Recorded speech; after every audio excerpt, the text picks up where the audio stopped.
Donc merci pour votre présence, votre forte présence. Je remercie Pierre-Yves et ses équipes et j'en profite aussi pour saluer son formidable travail, remarquable. Toujours un plaisir de suivre ses interventions et ses travaux. Enfin, il a pu arriver à m'attraper. Malgré que je sois parisien depuis 2 ans, c'est quand même toujours assez dur de trouver une date pour se réunir. En tout cas, ce soir, je suis là, donc je vais essayer. Donc j'ai 1 heure, c'est ça? Une petite heure? Ouais. Le temps dont tu as besoin. On va essayer 1 heure, même si le sujet est complexe. On va essayer 1 heure pour pouvoir avoir un peu plus de questions-réponses, qui est souvent plus intéressant pour vous comme pour moi. Donc voilà. Donc le sujet donc était les objectifs et les méthodes de Donald Trump au Moyen-Orient. Alors comme l'a si bien dit Pierre-Yves, déjà pour comprendre sa politique au Moyen-Orient, il faut déjà élargir la focale géopolitique. Ça c'est le premier point, ce qu'on va faire rapidement dans cette introduction. Il faut aussi comprendre le personnage, là aussi. On va le faire rapidement aussi, hein, mais bon, souvent très, très sous-estimé. Et c'est une erreur en politique, en géopolitique, de sous-estimer quelqu'un, on va le voir. Et on va faire aussi un rapide rappel historique, très rapide, parce que, comme là aussi est encore dit Pierre-Yves, on a oublié son premier mandat, qui était quand même un point de repère pour certains observateurs. J'entends les observateurs sérieux, hein, s'ils voulaient vraiment faire une analyse réaliste du personnage et de sa politique au Moyen-Orient. Donc pour élargir la focale géopolitique, c'est une chose que je dis régulièrement à mes étudiants. Vous le savez parce que vous êtes un public assez éclairé, je pense. Mais ce que nous vivons depuis une vingtaine d'années, ça sera les historiens du futur qui débattront des dates, hein, comme toujours. Un bouleversement historique, une révolution historique, géopolitique. C'est-à-dire que depuis, en gros, les années 2000, là aussi, toujours, j'en discutais tout à l'heure avec Laurent Henninger, sur les dates, vous savez, les dates charnières en histoire, c'est toujours un débat d'historiens. C'est-à-dire, moi, je pense, à mon humble avis, c'est que depuis 2010 environ, l'Occident avait enclenché son déclin. C'est-à-dire, nous étions dans une période, donc la fameuse période historique, que je rappelle à mes étudiants à chaque fois, pour leur faire comprendre qu'ils vivent cette période qu'on voit tous les 100 ans. Hein. C'est-à-dire la fin de l'hégémonie occidentale sur la planète, et particulièrement de l'hégémonie américaine, qui, là aussi, encore une fois, c'est un débat d'historiens qui, certains la datent de 1918, d'autres de 1945, d'autres de 1990, enfin, en tout cas, on va dire grosso modo depuis un siècle, sur la planète. C'était, voilà, là encore une fois, les observateurs sérieux en géopolitique faisaient le même constat pour nous dire que nous entrions dans une phase de déclin. C'est pas la fin encore, hein, mais c'est un processus qui était vraiment enclenché depuis une dizaine, voire une vingtaine d'années, selon encore une fois les spécialistes. Ça, c'est la première révolution. Alors, au profit d'un basculement géopolitique mondial, et vous le savez tous, notamment du côté de la Chine. Et là, nous entrons dans le fameux piège du Thucydide que tout le monde nous rabâche aujourd'hui les oreilles. On y reviendra. Donc ça, c'est la première révolution importante à comprendre. La seconde, c'est la révolution numérique. Et c'est sur ce point que notre période est passionnante, parce que, en histoire, souvent les révolutions géopolitiques s'accomplissent en parallèle avec une révolution technologique, c'est vrai. Et là aussi, nous sommes en pleine révolution technologique, la révolution du numérique, la révolution de l'Internet. Certains disent que c'est plus que la révolution industrielle du 19e siècle. Hein. Certains parlent même de la découverte du feu, pour vous dire. Ça, c'est un débat, je laisse ce débat aux spécialistes. Et en tout cas, c'est une révolution profonde, très importante. Et vous allez voir le corollaire entre les révolutions. Et puis, en 2016, il y a une troisième... non, avant 2016, dans les années 2000, 2010, parce que c'est pas le précurseur, il y a d'autres signes. Sur ces deux révolutions, il y a une troisième révolution qui vient se greffer. C'est une révolution conservatrice dans le monde occidental, qui s'est manifestée par diverses manières, notamment en Europe, avec les élections, la victoire de certains partis populistes ou dits d'extrême droite, les mouvements comme les Gilets jaunes, etc. Et surtout, la victoire de Donald Trump, on rentre dans le cœur du sujet, aux États-Unis, le pays phare de l'Occident. Donc c'est quand même un élément important. Cette révolution conservatrice, donc, que certains ont appelé aussi la révolution de Trump, tout en sachant, comme je vous l'ai dit, que ça n'avait pas commencé avec lui. Mais lui, il a été cette incarnation de cette révolution conservatrice, en réaction justement à la première révolution, perdez pas le fil, du déclin de l'Occident, pour des tas de raisons. On ne va pas rentrer, c'est pas le sujet, mondialisation sauvage avec les déclassés, la France périphérique, mais les territoires périphériques ailleurs aussi, l'Amérique périphérique aussi qui existe. Donc Trump arrive en 2016. Donc lui, il est cette incarnation de cette révolution. Encore une fois, j'appuie bien, je répète, c'est voulu, dans le pays phare de l'Occident, donc la puissance, l'hyperpuissance américaine. Et ça, c'est très important. Et rapidement, donc très vite, rappelez-vous, et encore aujourd'hui, toutes les analyses qui étaient faites sur Trump, c'était à charge, très à charge. Les grands spécialistes français des États-Unis, pour ne pas les citer par charité chrétienne, parce que moi à leur place je me cacherais, nous disaient tous que déjà en 2016, il ne sera jamais élu, c'est un clown.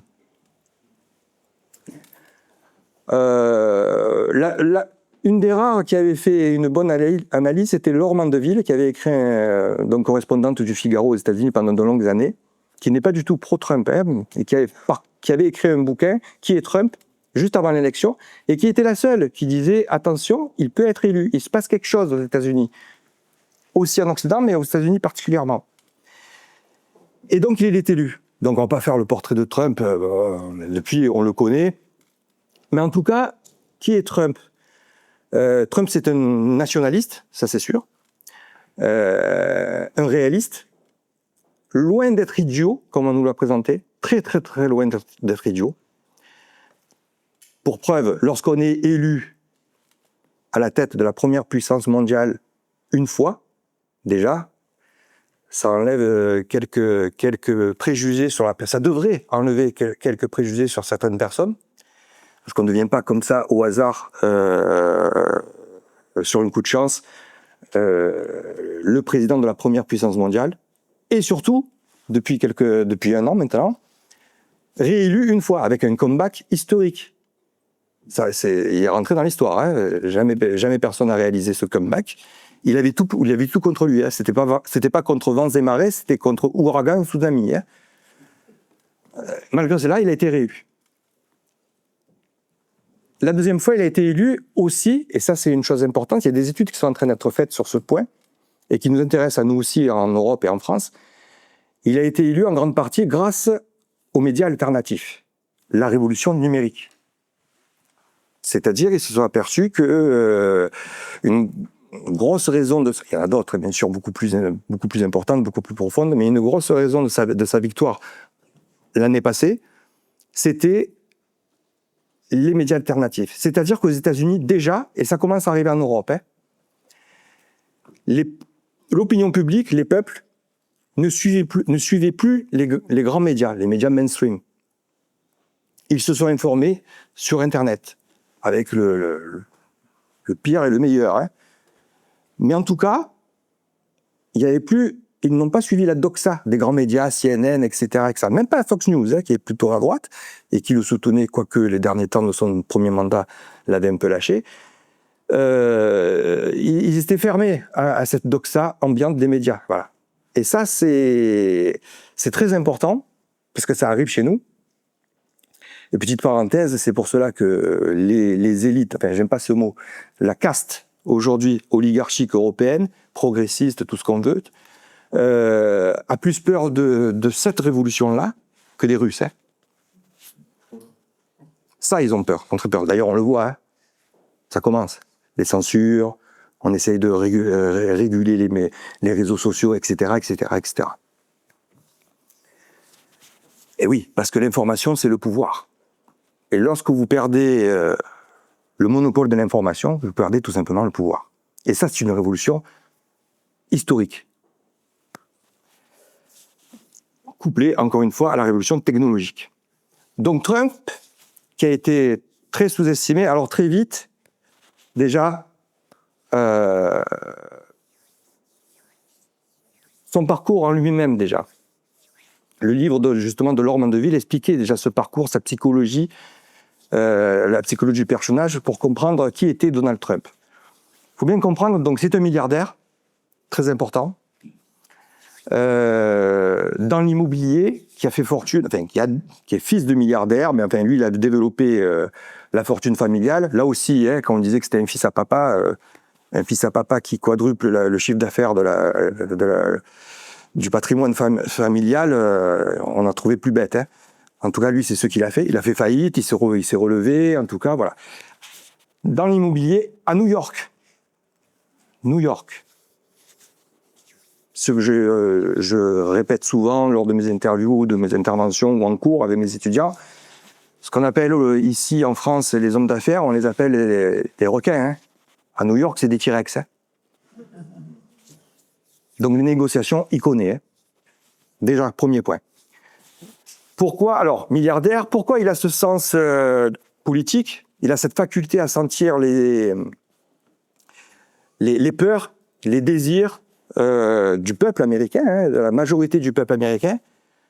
Petit détail que j'avais lu justement dans le bouquin de Laure Mandeville, c'est que déjà très jeune, son père, à partir de 14 ans, il a dit les week-ends, pendant les vacances, tu vas aller travailler sur les chantiers. Mais pas avec l'archi, hein, pas avec l'architecte, hein, avec le plombier, le maçon. Et donc lui, il a commencé comme ça. Donc il a appris le langage populaire, les codes. Et c'est pour ça que, par la suite, dans ses discours, alors qui nous choquent, qui choquent aux États-Unis la côte Est et la côte Ouest, j'allais dire un mot vulgaire, mais il y a des dames, mais qui enthousiasment la grande majorité du peuple américain. Parce qu'il sait parler au peuple. Il connaît ses peurs, ses désirs. En plus, il a une colonne vertébrale, à l'inverse de beaucoup de nos dirigeants actuels en Occident. C'est-à-dire, comme je l'ai dit, il est nationaliste. Donc lui, il n'aimait pas une chose, c'est que l'Amérique soit déclassée. Alors, il n'a pas fait de grandes études dans le domaine, mais encore une fois, c'est un manager, un très bon manager, malgré ce qu'on a pu dire. Et donc, en tant que manager, pour ceux qui sont managers, le premier principe d'un bon manager, c'est de bien s'entourer. Comme dans sa vie professionnelle et comme en politique, il s'est entouré des meilleurs lorsqu'il a commencé sa campagne. Entre autres, à l'époque, en 2016, Mike Pompeo, qui deviendra son responsable de la CIA et son secrétaire d'État plus tard, qui est brillantissime, mais d'autres, hein. Enfin, en tout cas les meilleurs chercheurs américains, les officiers de l'armée américaine qui avaient été mis au placard par l'administration Obama, qui par exemple disaient, on commence à rentrer dans le sujet, qui disait à l'administration Obama, à Clinton, etc., que ce que les États-Unis avaient fait au Moyen-Orient depuis de nombreuses décennies, c'était catastrophique, qu'il ne fallait pas faire comme ça. Mais l'administration Obama, l'administration démocrate, idéologique, avait mis tous ces généraux au placard. Je parle de Mattis, McMaster, Petraeus, etc., qui sont des généraux qui savent ce que c'est la guerre, quoi, qui ont fait toutes les guerres américaines au Moyen-Orient. Donc ils savaient ce qu'il ne fallait pas faire. Et lui, Trump, en 2016, quand il arrive, il réunit ces personnes. Il leur dit, moi je suis un businessman, donc il le savait que c'était un businessman. Il prend une feuille, 2 colonnes, Moyen-Orient, pertes et profits. C'est comme ça, hein, je caricature à peine, hein, ça s'est passé comme ça. Et il leur dit, moi je veux savoir combien nous ont coûté les guerres américaines de 1990 à 2016. les gars, vous savez pas, vous avez 24 heures. Je veux un audit. Donc, il les laisse. Et 24 heures après, ils reviennent, tous ces généraux, en ayant travaillé toute la nuit. Donc, combien ça a coûté? Donc, les chiffres, c'est de 1990 à 2016, entre 5 000 milliards et 10 000 milliards de dollars. Et Trump, il dit, quoi? Donc, perte et profit. Et pour ce profit-là, c'est-à-dire terrorisme, c'est-à-dire on est de moins en moins aimé, de plus en plus détesté. Donc, on arrête tout. Terminares. Donc, et c'est ce qui avait fait aussi partie de sa campagne, c'est-à-dire, moi, les guerres, il avait déjà commencé à se renseigner, les guerres pour faire les cow-boys et régenter le monde, c'est plus notre job. Et là, il surfait sur une volonté populaire. Les Américains en avaient marre de jouer le rôle de gendarme du monde. Et c'est ce qu'il avait fait élire. Donc lui, il a dit, je vais arrêter, direct. On élargit encore la focale. Au niveau mondial, qu'est-ce qu'il voit? Il n'est pas stupide. Encore une fois, il s'entoure des meilleurs. Les meilleurs spécialistes américains lui disent, le problème dans le monde aujourd'hui, nous sommes en 2016, c'est pas la Russie, c'est la Chine. 2050, la Chine devient le patron de la planète. Et les Chinois le disent eux-mêmes. Dans leur discours, ils le disent. 2049, c'est l'anniversaire de la prise du pouvoir de Mao, les 100 ans. Nous serons les patrons de la planète. Et ça, Trump, pour lui, c'est inacceptable. Donc à partir de là, je n'aurais même pas besoin de développer. Un homme intelligent, il se dit, il va falloir se focaliser sur la Chine.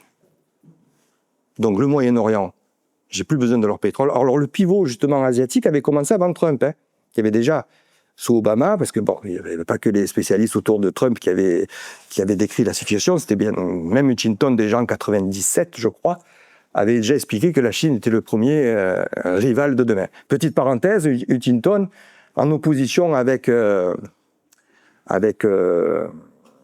grand échiquier de Brzezinski, qui lui, dans son livre, il y a 10 pages sur la Chine. Il focalise sur la Russie. Et nous sommes en 80. Le grand échiquier, je crois que c'est 97. Et bon, pour la clairvoyance, on fait mieux.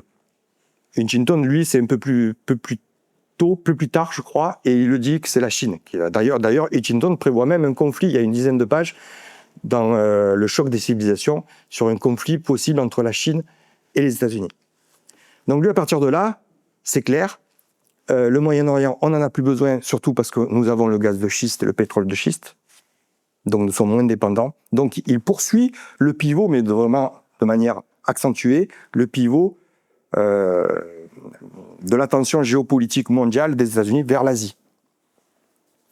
Et donc là, vous avez la politique américaine, rapidement, qu'il va accomplir lors de son premier mandat. Au passage, il a quand même réalisé 8 promesses sur 10 électorales, si on fait le compte. Trouvez-moi un homme politique, je ne parle pas d'homme d'État, un homme politique qui a fait cela. Sur son premier mandat. Donc, on réduit la focale sur le Moyen-Orient. Qu'est-ce qu'il va faire de 2016 à 2020? Alors déjà, dès 2017, on l'a oublié, il réunit les chefs d'État les plus importants du Moyen-Orient, c'est-à-dire Égypte. À l'époque, il y a Abdel Fattah el-Sisi. MBS, ça fait 2 ans qu'il est là. Alors, le prince, MBS, c'est Mohammed bin Salman, le prince héritier saoudien. Petite parenthèse et très importante pour la suite, pour bien comprendre. Je l'ai dit ici il y a 2 ans, mais je le redis à chaque fois. L'Arabie Saoudite d'après 2015, ce n'est pas du tout la même que l'Arabie Saoudite d'avant 2015. 2015, c'est l'arrivée du roi Salman, le père de MBS. Et je vais expliquer après pourquoi. Il réunit la plupart des chefs d'État arabes en 2017 au Caire. Et il leur dit, bon, nous, on va partir du Moyen-Orient. Donc l'Arabie Saoudite déjà prend peur, parce que sans les États-Unis, la menace iranienne est beaucoup plus prégnante. Donc vous allez faire en sorte déjà de faire la paix. Je veux plus de bordel, pour parler vulgairement. Et si vous ne faites pas la paix avec Israël, entre autres, mais entre vous, moi je veux le calme dans la région, parce qu'il faut que je me focalise sur la Chine. Je coupe tout, plus d'aide, plus rien, je coupe tout. C'est du donnant-donnant. C'est la fameuse politique transactionnelle, la diplomatie transactionnelle de Trump. Tout est là.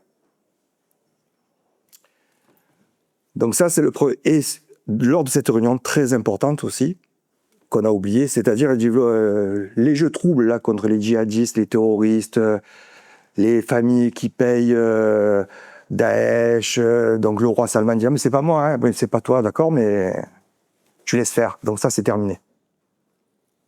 Et à l'époque, il y a MBS dans la salle qui dit « moi, je vais faire le ménage ». C'est de là la grande amitié entre Trump et MBS, qui perdure encore aujourd'hui, parce que MBS, justement, a fait le ménage. On y reviendra, notamment dans les mouvements salafistes. Donc à partir de là,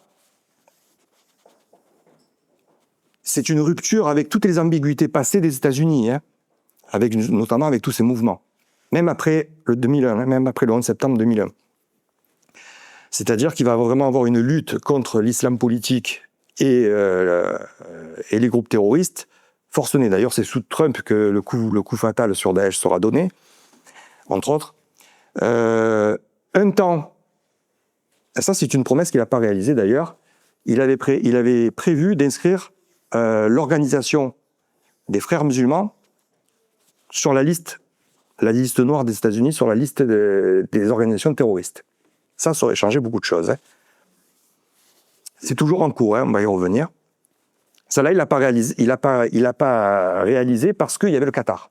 Le Qatar qu'il a un peu ménagé, quoique, on se rappelle qu'en 2017, l'Arabie Saoudite lance un blocus du Qatar jusqu'en 2020. Donc le Qatar est isolé. Le Qatar est isolé avec la Turquie, bien sûr, parce qu'Erdogan, vous le savez, est un frère musulman et est le bras armé du Qatar. Quand tout ce qui s'est passé durant le printemps arabe, voilà, la politique du Qatar et de la Turquie était celle qui voulait installer, après les printemps arabes, les frères musulmans à la tête de toutes les capitales arabes, qui fut un échec. Il y a eu une sursaut en 2019, mais qui n'a pas duré. Donc, ça, c'est la première phase. Ce qu'il va faire aussi, il va sortir de l'accord sur le nucléaire iranien, qui avait été signé en 2015 par Obama. Lui, il va sortir. C'est un mauvais accord, je sors. Alors, tout le monde a posé des cris d'orfraie. D'ailleurs, accord, petite parenthèse, qui a expiré ces jours-ci. Hein. Donc, il n'a plus lieu d'être, cet accord, déjà. Et à partir de là, sur l'Iran, il va vraiment appliquer ce qu'il a dit, c'est-à-dire qu'il va couper toutes les aides. Déjà, il va taper l'Iran de sanctions lourdes, pas que l'Iran, on va le voir. Et ça va faire très mal à l'Iran. Pourquoi ? Alors, tous les observateurs sérieux s'accordent à dire que s'il avait été réélu en 2020, en avril 2021, l'Iran était tellement à l'agonie qu'il aurait signé un accord avec les États-Unis. Ça ne s'est pas fait. On y reviendra. Ensuite, il va éliminer Qassem Soleimani, le patron des pasdaran iraniens. Pas rentrer dans les détails parce que c'est compliqué, mais bon. En tout cas, c'était un signal fort. En tout cas, l'Iran était vraiment pris à la gorge. Hein. C'était 2019, il y a eu de grosses émeutes en Iran, qui ont été matées dans une répression que vous pouvez imaginer. Mais en tout cas, ils étaient vraiment au bord de la chute. Pour revenir justement, pour recentrer encore sur le conflit israélo-palestinien et le conflit israélo-arabe, il va y avoir les fameux accords d'Abraham. C'est-à-dire 4 pays arabes qui vont signer la paix avec Israël quand même. Hein. Il y en a qui ont eu le prix Nobel pour moins que ça. Donc les Émirats arabes unis, Bahreïn, avec l'accord de l'Arabie saoudite, le Maroc, le Soudan, mais je crois que c'est tout. J'ai un trou là. Bon, ouais, c'est ça. Donc quand même 4 pays arabes qui signent l'accord de paix. Alors comment ça s'est passé? C'est très simple. Il les a réunis dans une pièce. Là encore une fois, je caricature à peine. Hein. Il leur a dit vous avez 2 jours pour trouver. Vous faites la paix. Si vous faites pas la paix, je coupe tout. Plus d'aide, plus rien. Plus de partenariat. Mais ça vaut pour les Arabes, mais aussi pour les Israéliens. Hein.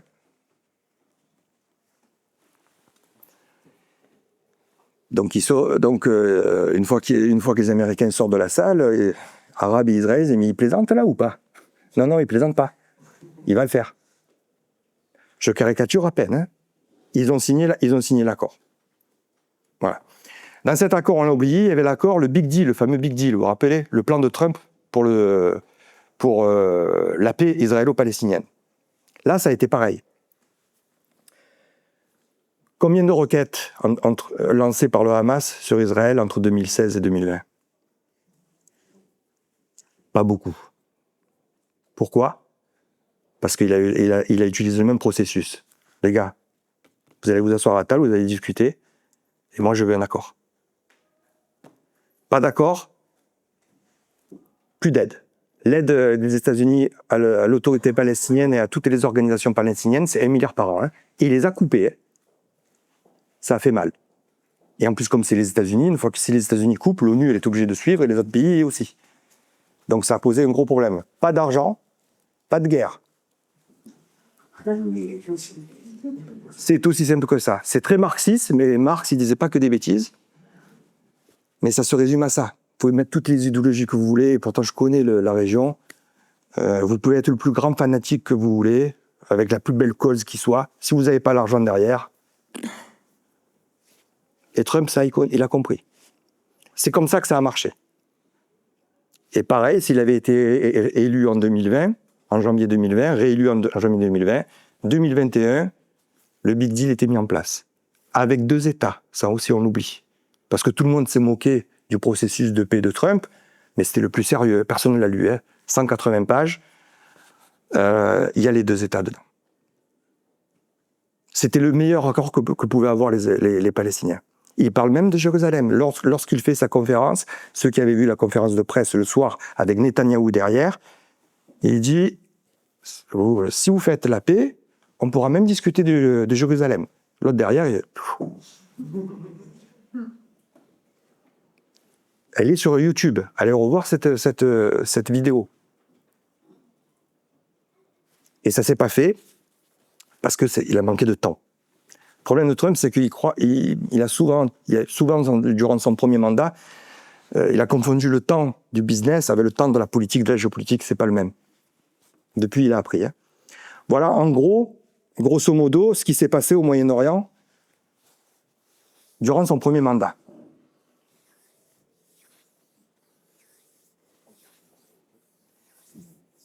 Et donc, après arrive donc l'administration Biden, qui a été un désastre pour le monde et pour la région. Donc, avant d'attaquer ça, donc pour résumer, vous avez compris que bon, pour Trump, il faut le calme au Moyen-Orient, le calme en Europe, à l'Ukraine. Voilà pourquoi il veut faire cesser la guerre entre l'Ukraine, la Russie, l'OTAN et la Russie, parce que pour lui, c'est pas un problème, la Russie. Ça vaut pour les États-Unis comme pour nous, mais nous, on n'a pas compris encore. Le vrai souci des États-Unis, c'est la Chine. Mais pour nous aussi. Le souci de l'Occident en général, c'est la Chine. Et donc lui, il a un focus. Donc, lorsque vous regardez une carte du monde, pas besoin de s'appeler Kissinger, Brzezinski ou Lombardi, pour comprendre que lorsque vous êtes les États-Unis, que vous allez vous attaquer à la Chine, commercialement, hein, premier lieu, et dans le pire des cas, peut-être militairement, vous ne vous mettez pas à dos la Russie. Il suffit de regarder une carte. C'est Kissinger, hein, toujours séparer Pékin de Moscou. Et je ne reviens pas, vous connaissez tout ça très bien. Donc voilà quelle était la stratégie de Trump. Alors donc l'homme de la paix, certes, alors pas pour les beaux yeux des Ukrainiens ou des Russes, hein, ni pour les beaux yeux des Juifs ou des Arabes. C'est pour ses propres intérêts, c'est pour que les États-Unis puissent se focaliser pleinement sur l'Asie. Parce que ces guerres, ces troubles, c'est une perte de temps, une perte d'argent, une perte d'énergie. Et ça, c'est catastrophique pour une puissance. Et ça, Trump en est conscient. Le problème, et on y reviendra, c'est qu'il y a un État profond aux États-Unis. Certes, et ça c'est la force, le fait qu'il soit milliardaire, qu'il ait été un peu plus indépendant que les autres, d'ailleurs le seul dans l'histoire américaine, c'est-à-dire qu'il n'a de compte à rendre à personne, qu'à ses électeurs. Ça c'est sa force aussi. C'est-à-dire qu'il n'a prêté serment d'allégeance à personne. Allez voir qui finance les campagnes électorales aux États-Unis. On critique beaucoup les États-Unis, mais on peut les féliciter. La démocratie américaine, au moins, est beaucoup plus transparente que la nôtre. Vous avez, je crois sur le site du Sénat ou même de la Maison-Blanche, c'est transparent, les grands donateurs des campagnes électorales. Vous allez vite comprendre. Hein. Les grands groupes industriels, militaro-industriels américains avaient financé massivement les campagnes d'Hillary et plus tard de Biden. Et dernièrement de Harris. Ils avaient un peu financé Trump, il ne faut jamais insulter l'avenir, mais bon, pas autant que Harris. Donc le problème, c'est que, et dans ces états profonds, parce qu'il n'y a pas qu'un seul état profond, il y a les médias, etc., bon, ça aussi vous savez tout ça, pas la peine de revenir là-dessus, le complexe militaro-industriel, il faut bien que vous compreniez que c'est le plus puissant. Le complexe militaro-industriel américain, c'est le plus puissant. Le budget de la défense américaine, c'est 900 milliards de dollars. La Chine derrière, 250 milliards. Donc il y a des gens qui n'ont pas intérêt à la paix, ni en Europe, ni au Moyen-Orient. C'est cynique, il y en a qui diront c'est complotiste. Non, c'est ça. Tout est une question d'argent. Je le redis, ce que je vous ai dit tout à l'heure. Passons. Donc arrive Biden. Lorsque Biden gagne l'élection, au Moyen-Orient, il y a 3 pays qui se réjouissaient, qui font la fête. L'Iran, la Turquie, parce que là aussi on a dit beaucoup de bêtises, Trump, c'est le grand ami d'Erdogan. Faux. Je fais beaucoup de parenthèses, mais c'est voulu. 2019, rappelez-vous quand Erdogan attaque la marine grecque et la marine française. Un bateau français, un navire français est ciblé par la marine turque. On est à 2 doigts dans les eaux territoriales en Méditerranée orientale, parce que Erdogan, de son point de vue, il a raison. Hein. Très intelligent Erdogan, il ne faut pas le sous-estimer. Très malin. Lui, c'est un homme d'État, de son point de vue. Hein. On nous fait beaucoup c'est un ennemi pour nous, mais lui, c'est un homme d'État. Mais voilà, il revendique pour des raisons historiques certaines zones de la Méditerranée orientale parce qu'il y a du gaz et du pétrole. Et donc, il agresse la Grèce et la France qui soutient la Grèce. Pour une fois, on est dans le bon camp, mais parce qu'on vend des rafales. Hein. Ça se limite à ça, malheureusement. Mais en tout cas, voilà, on est dans le jeu et il est très, très agressif envers les 2 pays. À l'époque, Macron et les Grecs vont voir l'Europe et ils disent il faut une sanction. Hein. Ça va s'étaler très loin quand même. Hein. Et puis, il était notre ennemi en Syrie, il était notre ennemi en Libye aussi, hein, pas l'oublier.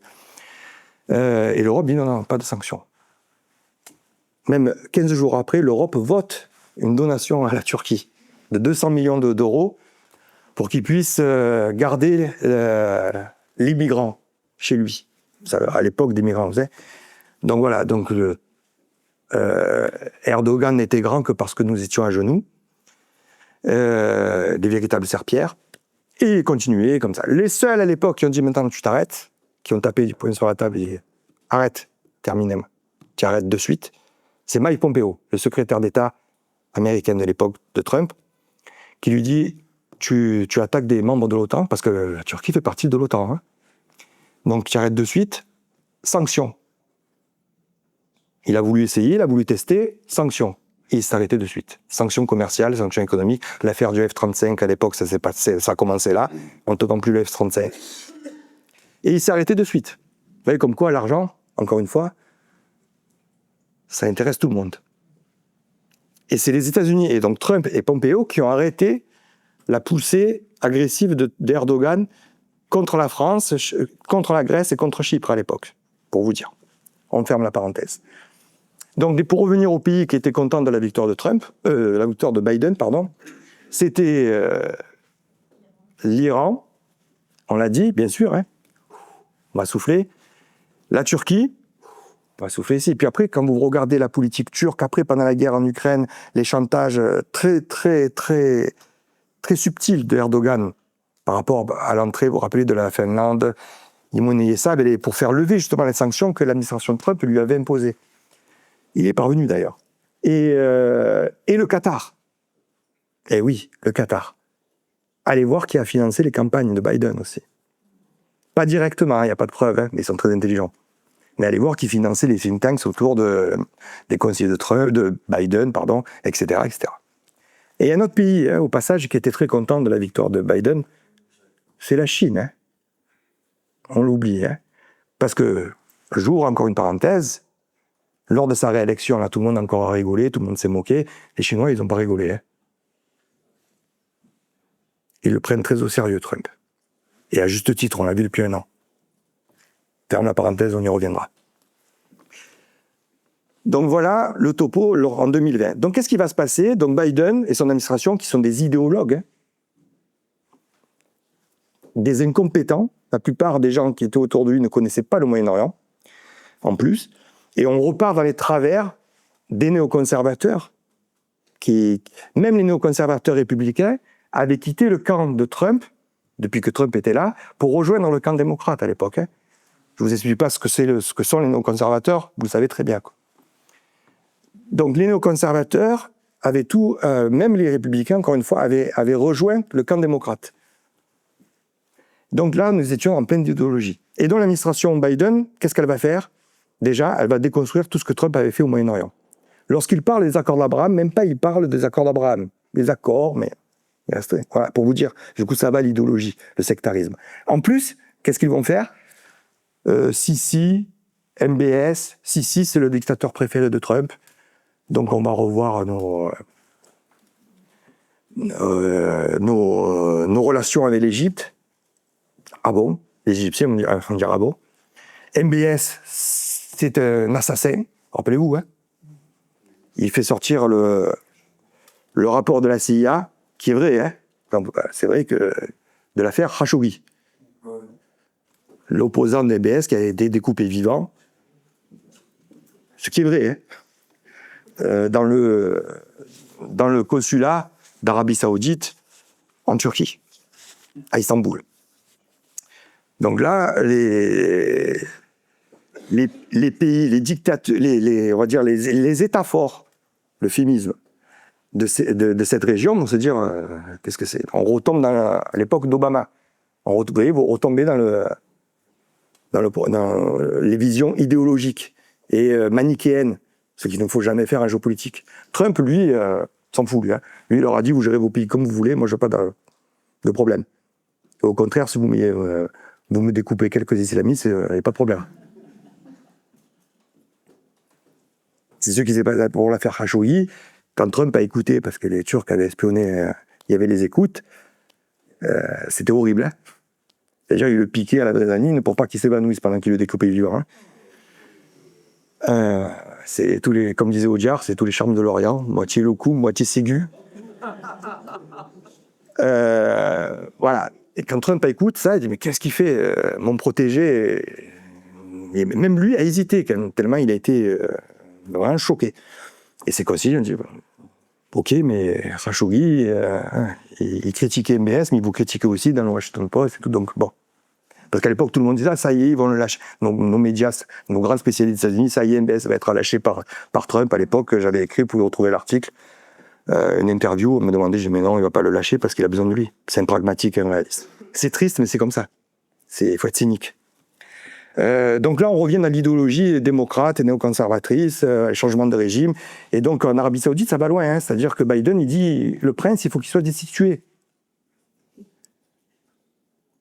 Il faut que ce soit les naïefs qui prennent... alors, je ne rentre pas dans les détails de la succession en Arabie Saoudite, mais c'est vrai que c'était la grande famille des naïefs qui devait prendre la suite. Et là, avec MBS, nouveau prince héritier, c'est une révolution en Arabie Saoudite, ça. C'était pas prévu comme ça. C'est une succession adelphique, c'est-à-dire de frère en frère. Et là, Salman, il nomme son fils comme successeur. Là, il y en a qui ont aiguisé les cimetières.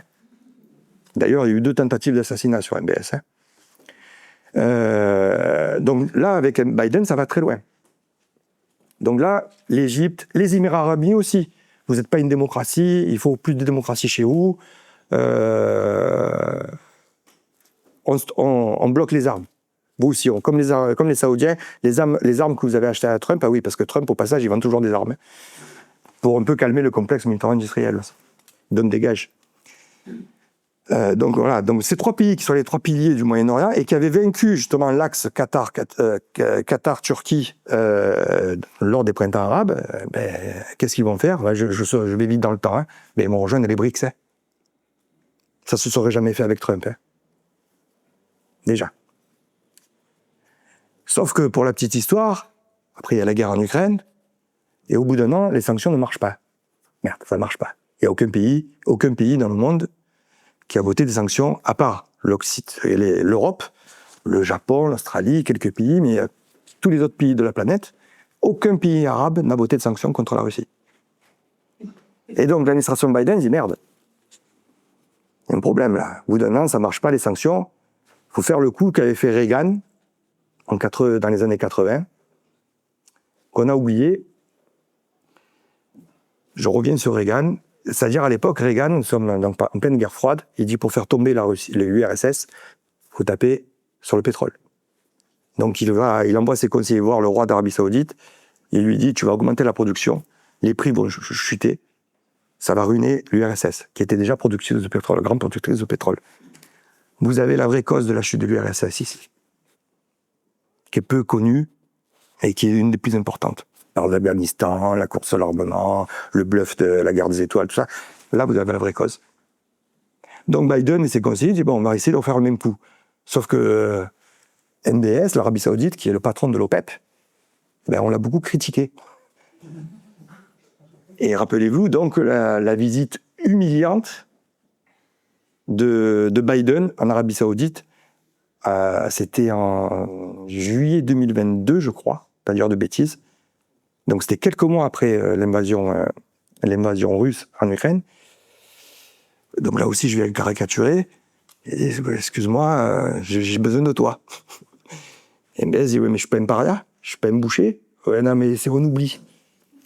On oublie, il faut que tu augmentes la production de pétrole parce que les sanctions, ça marche pas contre les Russes, il y a que ça qui peut marcher. Écoute, déjà, je voudrais récupérer les armes que j'ai achetées quand même. Oui, il n'y a pas de problème. Donc, il donne le feu vert à l'envoi des armes que MBS allait acheter à Trump.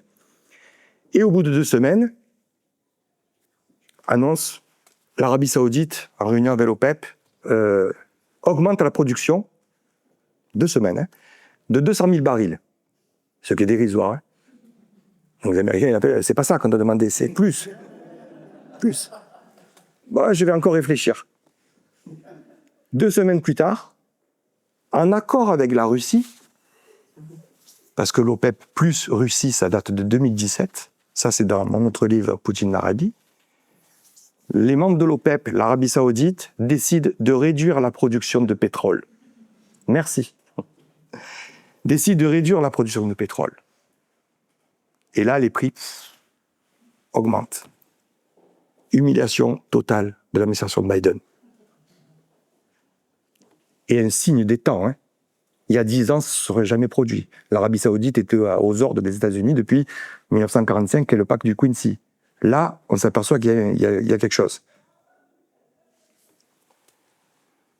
Ensuite, arrive le 7 octobre. Ah oui, non, pardon, avant le 7 octobre. Avec l'Iran. Ah non, nous, on n'est pas Trump. Et là, tout est là. Écoutez bien. Les sanctions que Trump a fait voter ou a imposé, on va les réduire. Mais discrètement quand même. Hein.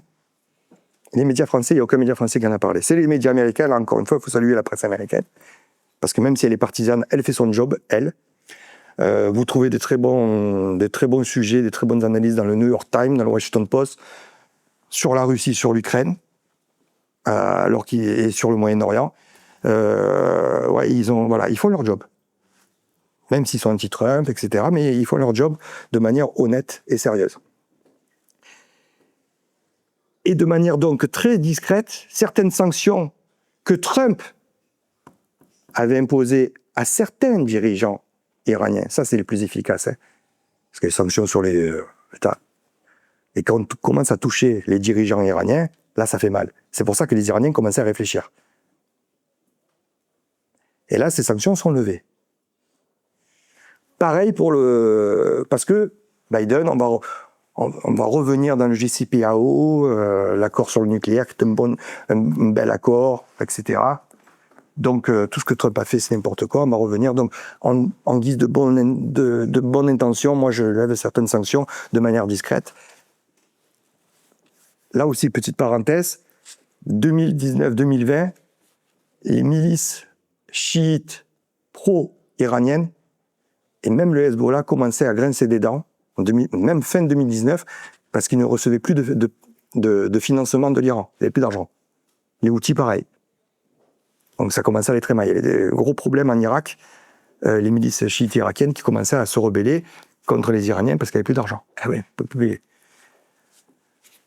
Je mets ça de côté. Pareil pour l'autorité palestinienne. Moi, je ne suis pas Trump. Les sanctions, allez, il ouvre les vannes. Les milliards américains reviennent au Moyen-Orient, notamment en Iran et en Palestine.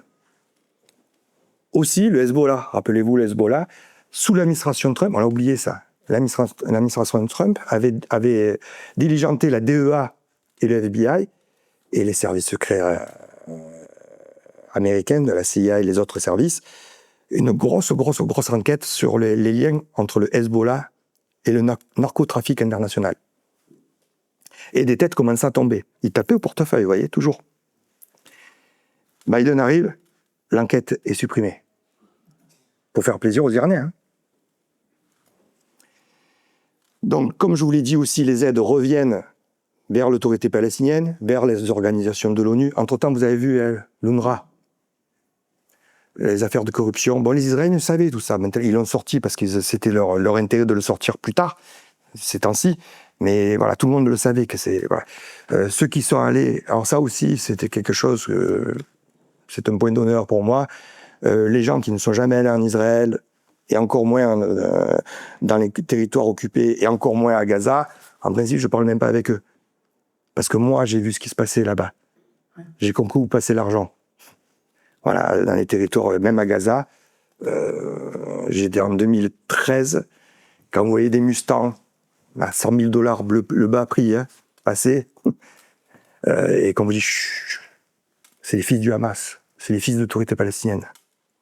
Donc vous comprenez où va l'argent.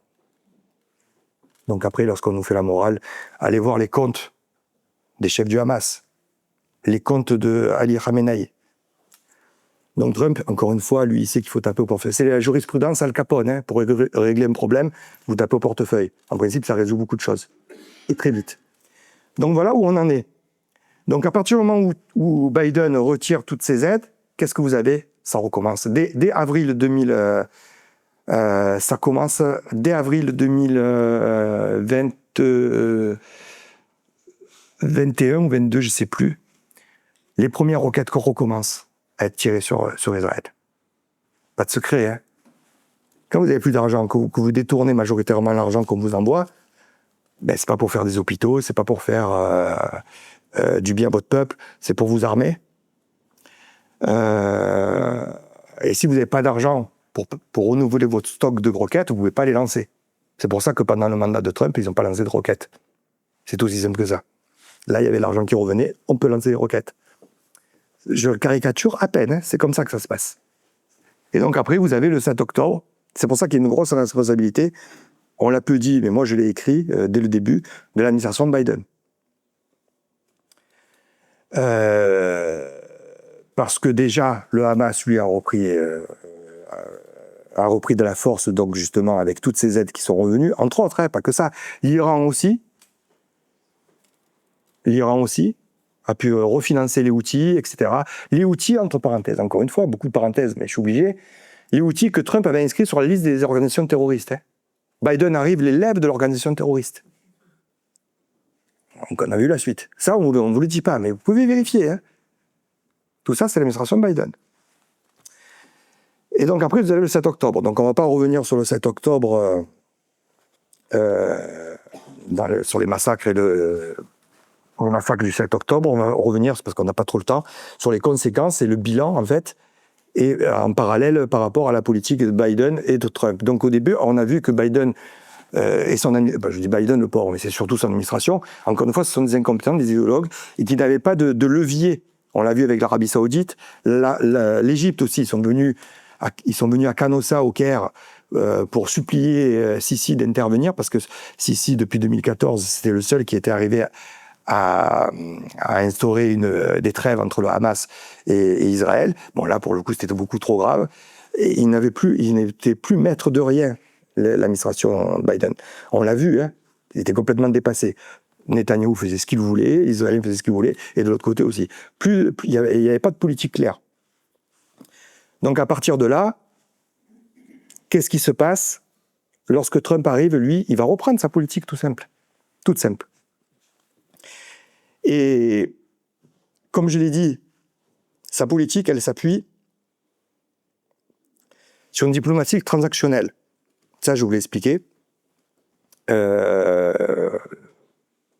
Mais aussi sur un point, un facteur psychologique qui est très important dans la région, on l'oublie. Et même ailleurs, mais d'autant plus dans la région. C'est-à-dire que lui, il arrive et dit, moi, Israël, on ne touche pas. Parce que aussi, rappelez-vous, l'administration Biden était gênée. Il y avait au sein du Parti démocrate de plus en plus, et ça c'est une évolution qu'on a vue aussi dans toutes les gauches européennes, une partie de plus en plus importante des gauches occidentales, mais aussi dans le Parti démocrate, qui devenait pro-palestinienne, voire pro-Hamas. On l'a vu, hein, rappelez-vous. Donc il y avait une hésitation de l'administration Biden, beaucoup d'hypocrisie, beaucoup de déclarations, encore une fois, de morale sur Israël, sur les uns, mais surtout sur Israël, qui est en principe l'allié des États-Unis. Et donc ça ne pouvait qu'avoir un effet négatif. Pourquoi? Parce que, et là je reviens sur la stratégie de Trump, et son côté psychologique, c'est-à-dire que lui, il arrive, il dit, Israël, c'est mon allié, on ne touche pas. À partir de là, on ne peut négocier. Ça déjà, ça met les bases. Du point de vue de l'allié, c'est-à-dire Israël se sent en confiance. Mais à partir de là, ce qu'on oublie, c'est que lorsque vous mettez votre ami ou votre allié en confiance, vous pouvez lui demander tout ce que vous voulez. C'est ça la différence. Vous savez, les nations, c'est comme les hommes. Hein. Souvent. C'est-à-dire, si vous avez un ami, votre meilleur ami qui vous protège, mais qui vous fait la morale toutes les 5 minutes, au bout d'un moment, vous lui dites, oh, tu m'as saoulé. Alors que si Mordicus, il prend votre défense tout le temps, la fois où il doit vous demander quelque chose d'important, eh bien, vous allez l'écouter. C'est humain. C'est pareil pour les nations. Et c'est exactement ce qui s'est passé avec Israël. Avec un peu de pression aussi, hein, souvent. Trump était le seul à avoir une main sur Netanyahou. Donc déjà, ça, à partir de ce moment-là, la ligne, elle est claire. Donc là, il n'y a plus de tergiversation, plus d'hésitation. Et donc, à partir de là, ça va changer beaucoup de choses. Donc déjà, pareil, il va couper toutes les aides au niveau de Gaza, et même sur l'autorité palestinienne. Il va dire à Sisi, MBS, bon, maintenant, moi, je veux arrêter tout ça. Les Qataris aussi, parce que les seuls Qataris, on va y revenir dans les détails sur la phase 1 de la trêve. Là. Donc ça va mettre Israël en confiance, mais ne croyez pas que être pro-israélien, c'était une manière de suivre complètement Netanyahou, Trump appelait tous les jours Netanyahou pour lui dire il faut arrêter, il faut trouver une solution. Ok, moi je te soutiens, mais ça tu vas trop loin, ça. Mais moi je te soutiens.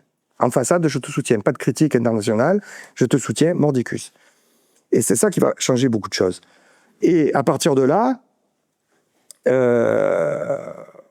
alors bien avant, hein, parce que la guerre elle a duré 2 ans, ce qui s'est passé aussi, c'est que, alors là c'était un grand débat entre mes amis dans notre milieu sur le bilan de cette guerre, que ça nous plaise ou non, mais Israël quand même a réaffirmé sa suprématie militaire sur la région et a confirmé le fait qu'elle soit le pivot géostratégique de la région. Je vous le dis, c'est un grand débat avec mes amis, mais bon, souvent, je leur dis, tu es allé en Israël, tu es allé dans... Bon. La guerre contre l'Iran, par exemple. Alors là, je ne sais pas pourquoi certains de mes amis reprennent la propagande de l'Iran. Grande victoire, victoire divine, la guerre des 12 jours. Il n'a pas suffi d'être un grand stratège ou un grand général pour comprendre que lorsque vous avez votre aviation qui en 24 heures se fait clouer au sol, que vous perdez 40 hauts dirigeants, des gardiens de la Révolution, des scientifiques, des généraux, en 48 heures aussi, éliminés, que votre programme militaire nucléaire est quand même drôlement atteint, c'est quand même une humiliation. Et si vous parlez avec des Arabes de la région, tous vous le disent, hein, c'est une humiliation. C'est pas une victoire. Et d'ailleurs, ils se sont dit, s'ils font ça à l'Iran, ils peuvent nous le faire à nous aussi. Donc, l'affaire du Hezbollah, éradiquée en l'affaire des beepers, tous les services honnêtes étrangers, des services de renseignement, des services d'action nous disent que c'est une opération... Voilà. Ils ont lavé quand même l'affront du 7 octobre, qui a été un fiasco sécuritaire, hein, pour des raisons, je ne vais pas rentrer dans les détails, intrinsèques à Israël aussi, hein, et à Netanyahou particulièrement. Mais en tout cas, le Hamas aussi, là aussi, j'ai entendu certains qui disaient Israël est foutu. Israël est foutu. Le Hamas, c'est une guerre asymétrique. Laurent pourrait vous en parler. Les guerres asymétriques, c'est pas... Les guerres conventionnelles, ça peut être très long, mais les guerres asymétriques, c'est encore plus long. La guerre asymétrique, c'est la guerre du faible au fort. Hein. C'est en milieu urbain aussi. Je n'espère pas, mais si un jour nous devons récupérer certaines zones urbaines, on verra combien de temps met l'armée française pour les récupérer. Donc avant de juger, voilà, bon, ça a mis... Et il y avait des otages aussi. Hein. Donc après, il faut comprendre aussi la psychologie aussi, le logiciel mental des Israéliens. Nous sommes en Orient. Ils n'ont pas droit à la faiblesse. C'est triste, c'est comme ça, qu'on soit d'accord ou pas. S'ils ne sont pas violents, ils ne durent pas 2 semaines. Hein. Le message a été compris ailleurs. Hein. Nous, on est choqués, tout ça. Puis derrière, il y a la propagande du Qatar, des frères musulmans. Parce que ça, c'est que les frères musulmans. Dans le monde arabe, ils ont compris le message. Hein. Donc voilà, donc c'est devenu quand même, c'est redevenu, ils ont confirmé que c'était le pivot géostratégique de la région. Voilà, à partir de là, ça bloquait encore donc pour les négociations, j'arrive sur la dernière trêve. Ce qui s'était passé ces derniers mois, c'est que y en a qui tirent qui essaient de tirer leur épingle du jeu. Déjà, vous avez d'un côté l'Arabie Saoudite, les Émirats arabes et l'Égypte, qui souhaitent tous, et pas que, hein, dans le monde arabe, tous veulent l'éradication du Hamas. Hein. Il y a quelques mois avant la trêve, la Ligue arabe s'est réunie, même le Qatar ont voté pour le désarmement du Hamas. Historique, ça. Hein. Il n'y a qu'en France qu'il y en a qui soutiennent le Hamas. Hein. Même là-bas, combien de manifestations dans les rues arabes? Pas beaucoup. Hein. Bon, vous me direz, ça va à la trique. Hein. Mais tout de même, nos chers manifestants qui ont voulu aller à Gaza, rappelez-vous, hein, ils sont passés par en Égypte, ils se sont pris des pierres dans la tête. Hein. Donc voilà. Bon. Dans la région, même par rapport à l'Iran, les sunnites n'étaient pas mécontents de l'humiliation faite aux Iraniens. Donc pendant un moment, donc les négociations étaient compliquées quand même, parce qu'il y a le Qatar et la Turquie aussi qui sont les derniers soutiens du Hamas, et qui se disent si le Hamas part de Gaza, c'est fini. On n'a plus de levier. Déjà que, bon, on a la Syrie, ben ça c'est une autre histoire, j'ai oublié de parler de la Syrie avec Biden. Mais on y reviendra dans les questions si vous voulez. Donc s'il n'y a plus le Hamas, nous on perd notre rôle de médiateur. Donc quand ils voyaient que ça bloquait, rappelez-vous le raid de l'armée israélienne sur Doha, sur les négociateurs du Hamas. Là, ça a fait grand bruit, même dans le monde arabe, mais là aussi, il y a beaucoup d'hypocrisie. Il y a certains qui étaient contents que le Qatar se soit pris un petit coup de pression, mais tout ça, c'était pour dire de la part des Israéliens, mais comme des Américains avec Trump, au Qatar, il faut y aller, il faut négocier, mais il faut arrêter les doubles jeux, il faut négocier la libération des otages et le désarmement du Hamas. Donc les derniers mois, ils avaient été écartés. Et ce que Trump a fait, peut-être une erreur, hein, c'est-à-dire que pour déverrouiller la situation, pirouette, il a fait revenir le Qatar et la Turquie dans les négociations. Et c'est comme ça qu'il y a eu la trêve. C'est qu'une trêve, hein. On parle de traité de paix, mais bon, moi je pense plutôt que c'est qu'une trêve, parce que ça va repartir, je pense. Parce que le Hamas ne déposera jamais les armes. Il sait très bien que c'est la fin, sinon. D'ailleurs, dès qu'il y a eu la trêve, il a fait une grosse épuration de la Gaza pour se réaffirmer son pouvoir et surtout pour montrer qu'il était la seule alternative. Pareil pour le Hezbollah, il y a eu une trêve, sous la pression américaine aussi, hein, de Trump à l'époque. Le Hezbollah ne veut pas désarmer parce qu'il sait très bien que c'est la fin pour lui. Donc c'est pour ça que ça présage rien de bon. Je pense que ce ne sont que des trêves et ça risque de repartir. Malheureusement, de repartir très fort. Mais ça, c'est à court terme. Donc voilà un peu où nous en sommes. Mais l'axe chiite, l'axe chiite est brisé aussi. Hein, donc, et les Iraniens l'ont reconnu là. Hein. Même des officiels iraniens dernièrement ont reconnu que le 7 octobre était une erreur. Ben oui.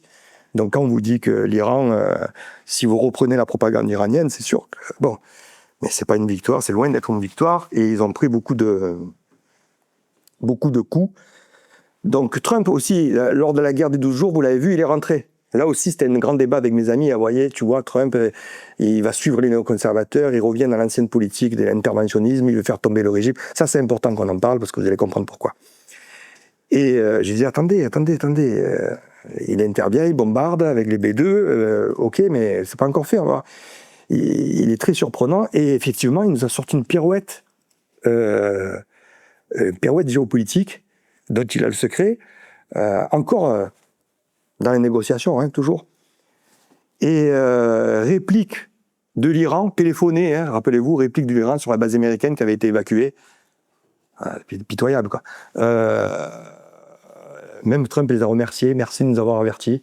C'est du grand théâtre, même parfois comique, tragico-comique. Donc, il a dit non, je ne vais pas jusqu'au bout. Et là, parce qu'il y avait des faucons israéliens, mais pas que, il y avait des généraux beaucoup plus prudents qui disent depuis des années à Netanyahou, il ne faut pas renverser le régime. Il ne faut pas aller trop loin, parce que si on renverse le régime, il n'y a pas d'alternative. Il y a des oppositions fortes, mais divisées. Ils n'arrivent pas à s'entendre, ils ne s'entendent pas entre eux. Donc si vous renversez le régime à l'instant T en juin, hein, c'était le chaos. Et certains, donc les quelques néoconservateurs qui restaient autour de Trump, qui voulaient que les Américains interviennent pour faire chuter, ils étaient à deux doigts, hein. Ils ont hésité, mais heureusement, il y avait certains généraux israéliens et certains conseillers américains, d'autant plus qu'ils n'étaient pas très d'accord avec cette nouvelle ligne pour laquelle Trump n'avait été élu, hein, rappelez-vous, hein, Exet, la dame... qui contre toute intervention américaine, et donc à partir de là, tous ces gabards, voilà, qui étaient contre ces interventions. Donc lui, il se rétracte, et ça s'arrête, cessez le feu. Là aussi, on a dit beaucoup de bêtises. Hein. C'est vrai qu'Israël a pris des coups, c'était la première fois, 300 missiles, des drones, en 12 jours, des dégâts matériels, mais combien de morts? 23. Les Iraniens, eux, étaient à court de missiles. Encore 10 jours, ils n'avaient plus de missiles. Donc là aussi, on nous a dit beaucoup de bêtises. Autre rumeur, les historiens la vérifieront peut-être, on ne sait pas. Khamenei aurait reçu les coordonnées de sa position pour lui dire maintenant tu arrêtes, parce que le prochain, c'est pour toi. Sauf que bon, si vous faites ça, il va falloir penser au changer le régime. Et ça, le régime change, Trump était opposé. Donc c'est comme ça, il leur dit, bon, maintenant on arrête, parce que sinon, on va jusqu'au bout. Et dans notre intérêt, dans votre intérêt, on négocie. C'est comme ça que ça s'est arrêté. Il a fait pression aussi sur les Israéliens, hein, sur les munitions aussi, pas oublier. C'est-à-dire, tu vas arrêter aussi, parce que sinon, tu n'as plus de munitions.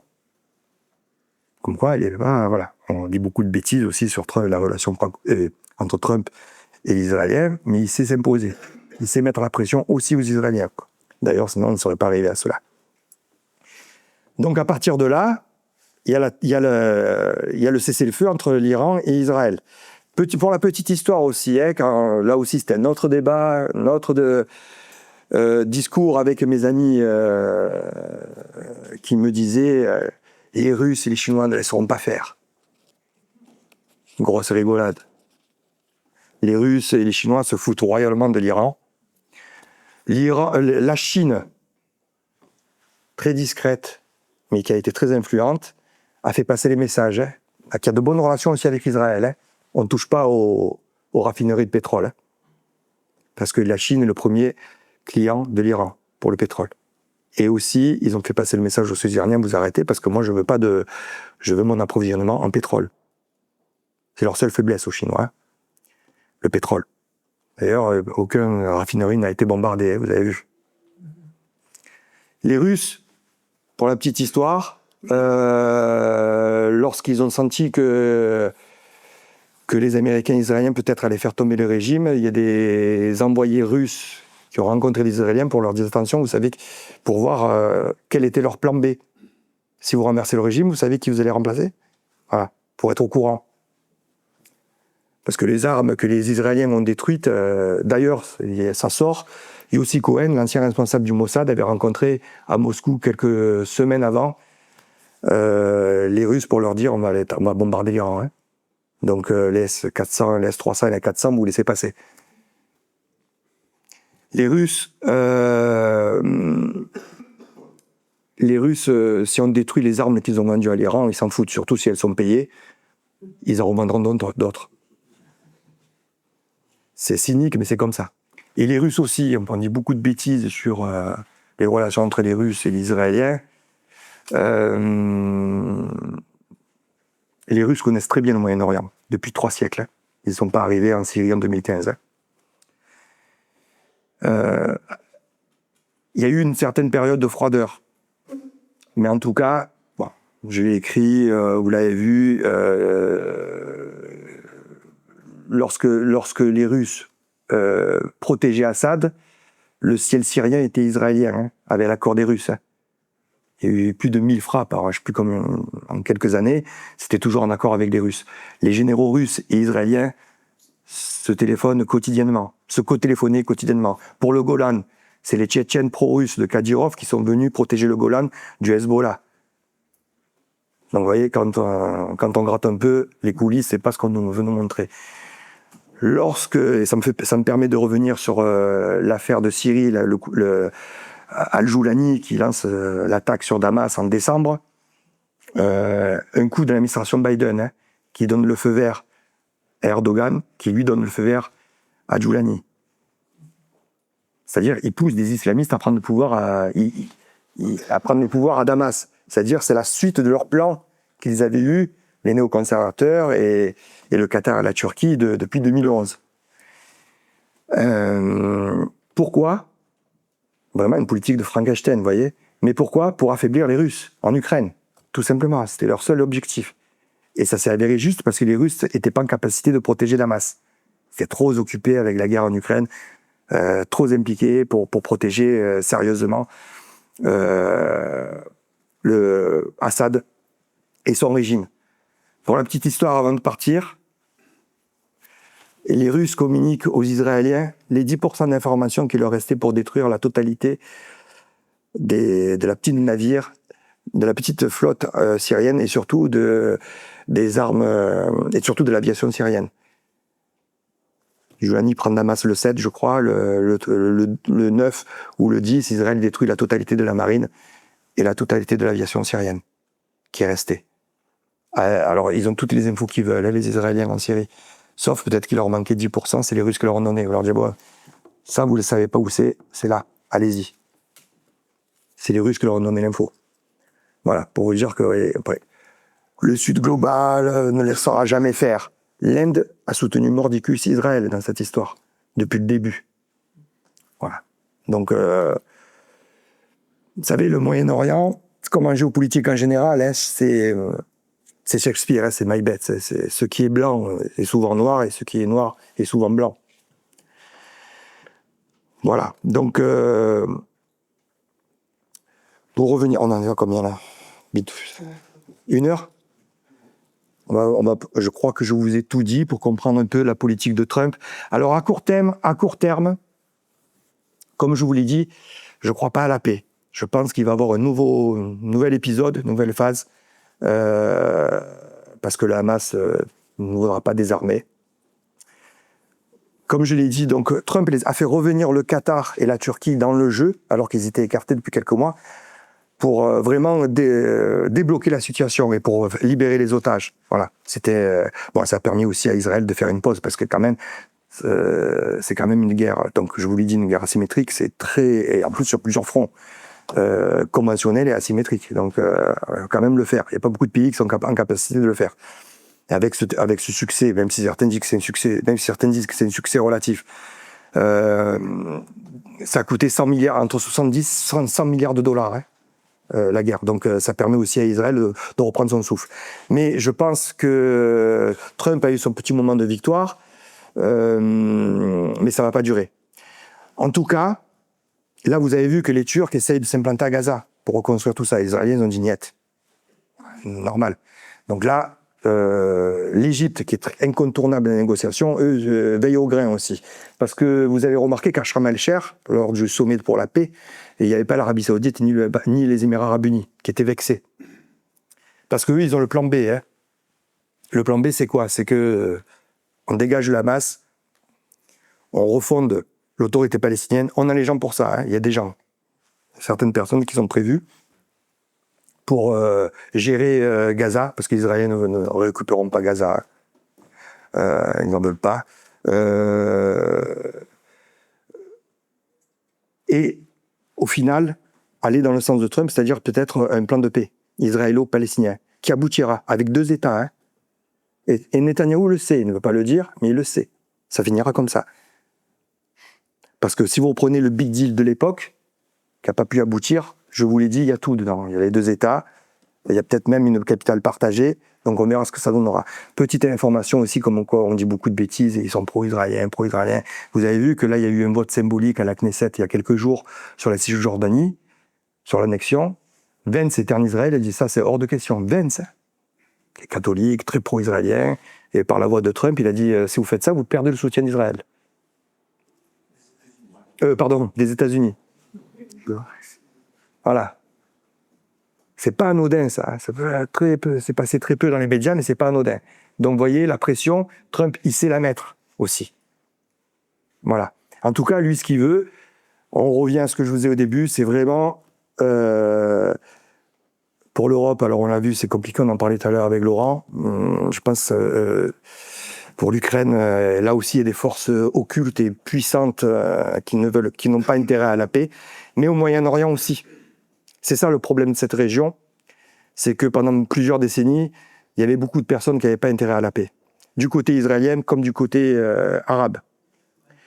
Israélien, s'il y a la paix, la droite israélienne n'a plus de raison d'être.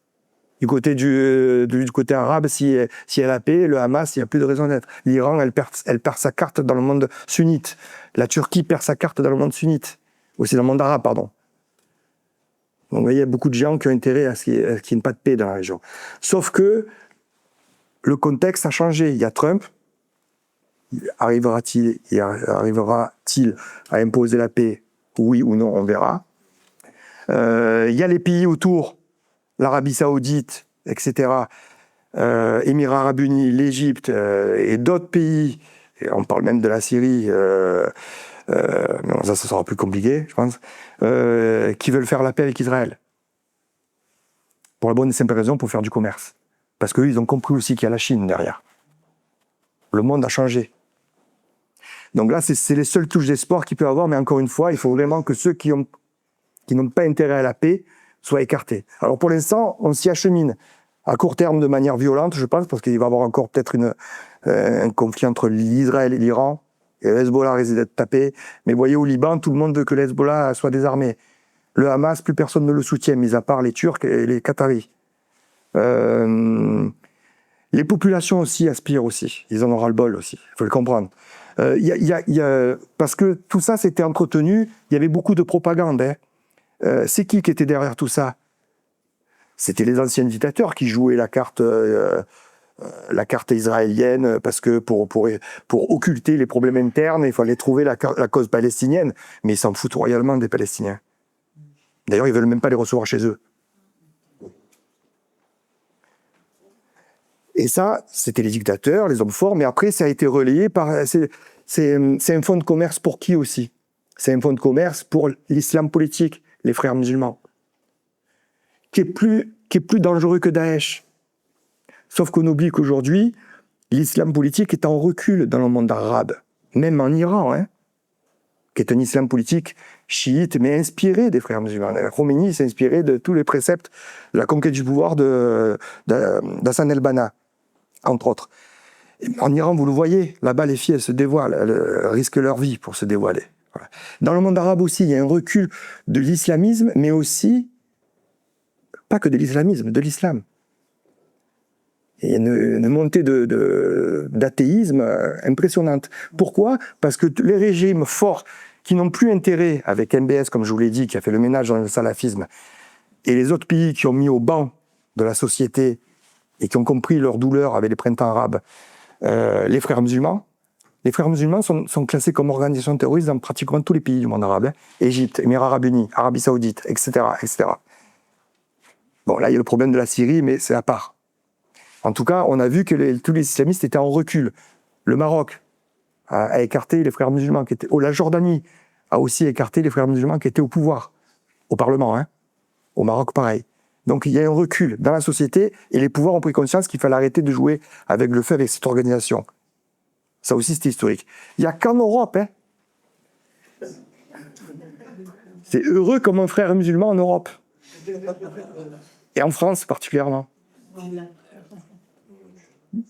Les États-Unis s'apprêtent, et Trump garde cette carte, il n'a pas perdu de vue, à inscrire les frères musulmans sur la liste noire des organisations terroristes américaines. C'est en cours, là. Donc, là, et le Qatar fait le maximum, parce que le Qatar, c'est sa seule arme, son seul levier diplomatique.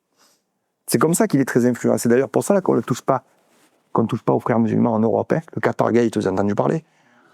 Il n'y a qu'un seul pays en Europe qui a inscrit les frères musulmans sur la liste des organisations terroristes, c'est l'Autriche, en 2020. C'est pas que symbolique. Pourquoi? Je vais finir sur ça.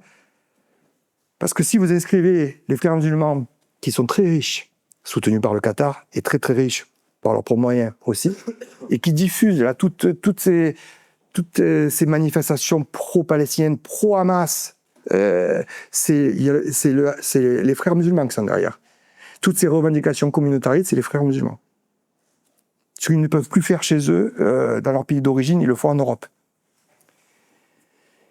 Et ça, ils savent faire, c'est leur truc. L'agite-propre, ils le connaissent. Ça a été fondé en 1928 en s'inspirant des communistes, des nazis, des fascistes, toutes les techniques révolutionnaires. Et ils se sont adaptés au fil des temps. Au fil des temps, toutes les techniques révolutionnaires modernes, ils les ont assimilées et maîtrisées. Aujourd'hui, sur le réseau, ils sont au top. Voilà. Donc, si vous inscrivez l'organisation des frères musulmans sur la liste des organisations terroristes, et donc toutes les associations, parce qu'ici il n'y a pas de frères musulmans, c'est des associations, toutes les associations affiliées, toutes les associations communautaristes, parce que ça vient d'eux aussi, tout ça c'est eux. Il n'y a plus de financement, vous ne pouvez plus faire de transactions. Et là c'est fini. Le problème est réglé en quelques mois. Technique de Trump, je finis avec ce que j'ai commencé.